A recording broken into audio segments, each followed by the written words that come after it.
Assalamualaikum warahmatullahi wabarakatuh. Perkenalkan, saya Nirwana Dirana dengan NIM 230444501037 dari kelas D, Prodi Bimbingan dan Konseling Fakultas Ilmu Pendidikan Universitas Negeri Makassar. Video ini saya buat dengan tujuan untuk memenuhi tugas ujian akhir semester mata kuliah Sosioantropologi Pendidikan, di mana di sini saya akan membahas tentang fenomena sosiologi dan fenomena antropologi. Yang pertama yaitu fenomena sosiologi. Adapun konsep-konsep sosiologi yang pertama yaitu sosialisasi dan penyesuaian diri. Sosialisasi adalah proses di mana individu belajar norma, nilai, perilaku, dan keterampilan yang diperlukan untuk berpartisipasi dalam masyarakat. Di sekolah, sosialisasi terjadi melalui interaksi antara siswa, guru, dan staf. Contohnya, ketika siswa baru masuk sekolah, mereka belajar tentang aturan sekolah, tata tertib, nilai-nilai, dan budaya sekolah melalui orientasi, interaksi dengan teman sebaya, dan pengajaran dari guru.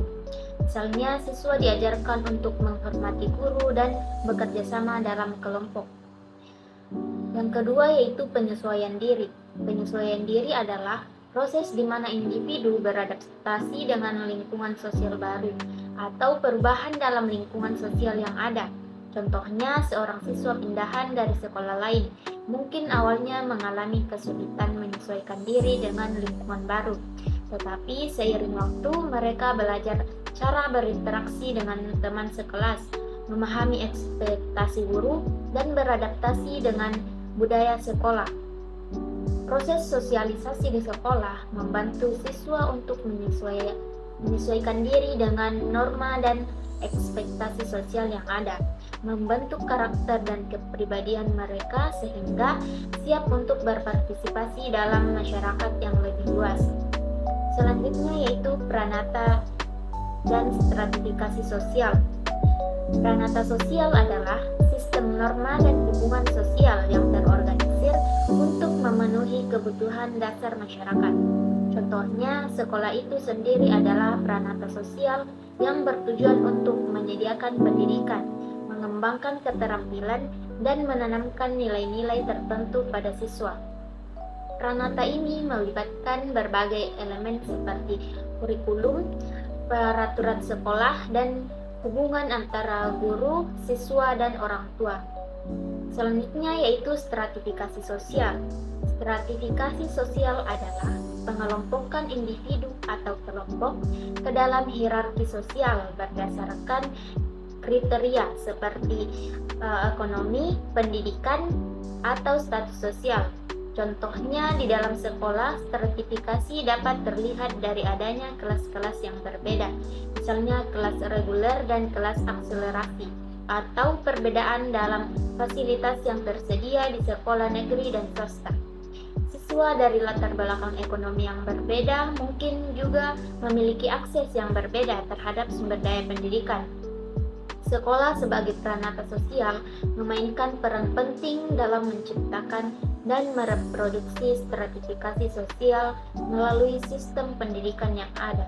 Namun, sekolah juga berpotensi menjadi alat untuk mengurangi ketimpangan sosial dengan memberikan akses pendidikan yang merata. Selanjutnya yaitu mobilitas sosial. Mobilitas sosial adalah pergerakan individu atau kelompok dalam hierarki sosial. Ini bisa berbentuk mobilitas vertikal, naik atau turun dalam status sosial, atau mobilitas horizontal, perubahan posisi tanpa perubahan status sosial. Contohnya, seorang siswa dari keluarga berpenghasilan rendah yang berhasil mendapatkan beasiswa dan kemudian melanjutkan pendidikan ke perguruan tinggi ternama, menunjukkan mobilitas sosial vertikal. Melalui pendidikan, siswa tersebut memiliki peluang untuk meningkatkan status sosial dan ekonomi mereka di masa depan. Pendidikan adalah salah satu cara utama untuk mencapai mobilitas sosial. Sekolah memberikan pengetahuan dan keterampilan yang dapat membantu individu meningkatkan status sosial mereka. Selanjutnya yaitu Perubahan sosial. Perubahan sosial adalah transformasi yang signifikan dalam struktur dan budaya masyarakat seiring waktu. Contohnya, implementasi teknologi dalam pendidikan, seperti penggunaan e-learning dan perangkat digital, merupakan contoh perubahan sosial di sekolah. Perubahan ini mengubah cara guru mengajar dan siswa belajar, serta memperkenalkan metode pembelajaran baru yang lebih interaktif dan fleksibel. Pendidikan berperan sebagai agen perubahan sosial dengan memperkenalkan ide-ide baru, teknologi, dan nilai-nilai yang dapat mengubah struktur dan dinamika sosial. Selanjutnya yaitu fenomena antropologi. Adapun konsep-konsep antropologi yang pertama yaitu kebudayaan.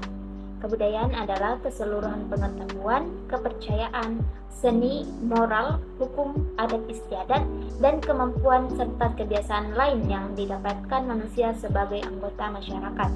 Contohnya, setiap sekolah memiliki budaya sendiri yang meliputi nilai-nilai, norma, dan praktik yang unik. Misalnya budaya sekolah yang menekankan pada kerjasama dan kolaborasi antar siswa bisa dilihat dari adanya kegiatan kelompok, proyek bersama, dan kegiatan ekstrakurikuler yang mendukung teamwork. Sekolah adalah tempat di mana kebudayaan diperkenalkan dan dikembangkan. Pendidikan membantu dalam memelihara dan menyebarkan budaya dengan mengajarkan nilai-nilai, adat istiadat, dan kepercayaan masyarakat kepada siswa. Selanjutnya yaitu transmisi budaya. Transmisi budaya adalah proses di mana kebudayaan ditransfer dari satu generasi ke generasi berikutnya. Ini bisa terjadi melalui pendidikan formal, sosialisasi, dan berbagai bentuk komunikasi lainnya. Contohnya, guru mengajarkan sejarah, bahasa, dan tradisi lokal kepada siswa, memastikan bahwa budaya setempat terus hidup dan dipahami oleh generasi muda. Misalnya dalam pelajaran sejarah atau bahasa daerah, siswa belajar tentang cerita rakyat, lagu daerah, dan adat istiadat setempat.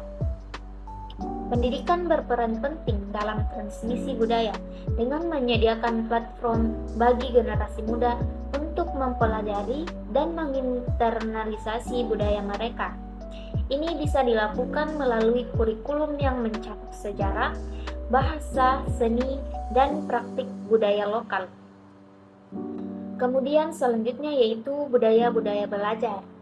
Budaya-budaya belajar merujuk pada kebiasaan, nilai, dan praktik yang mempengaruhi cara siswa belajar di suatu lingkungan pendidikan.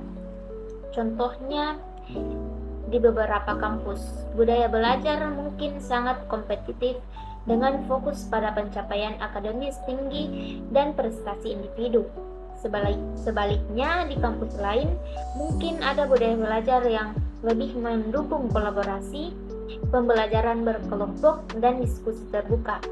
Misalnya, ada budaya diskusi terbuka di kelas yang mendorong siswa untuk aktif bertanya dan berbagi pendapat. Sekolah dan kampus membentuk budaya belajar yang dapat mempengaruhi cara siswa memahami dan mendekati pendidikan. Kebiasaan belajar yang dikembangkan di lingkungan pendidikan akan berdampak pada keberhasilan akademis dan pengembangan pribadi siswa. Selanjutnya yaitu pendidikan multikultural. Pendidikan multikultural adalah pendekatan pendidikan yang mengakui dan menghargai keberagaman budaya dalam masyarakat dan bertujuan untuk mempromosikan kesetaraan dan pengertian antara berbagai kelompok budaya. Contoh, sekolah dapat menyelenggarakan program-program yang menampilkan berbagai budaya seperti festival budaya, hari bahasa, atau proyek yang mengharuskan siswa mempelajari dan mempresentasikan tentang budaya yang berbeda. Misalnya, sebuah sekolah mengadakan hari internasional, di mana siswa mempersembahkan makanan, tarian, dan cerita dari berbagai negara, serta mengajarkan nilai-nilai toleransi dan penghargaan terhadap perbedaan. Dengan mengintegrasikan pendidikan multikultural, sekolah dan kampus dapat mempromosikan pemahaman dan penghargaan terhadap keberagaman budaya, mengurangi prasangka, dan mendorong inklusi sosial. Hal ini membantu menciptakan lingkungan belajar yang lebih harmonis dan menghargai perbedaan.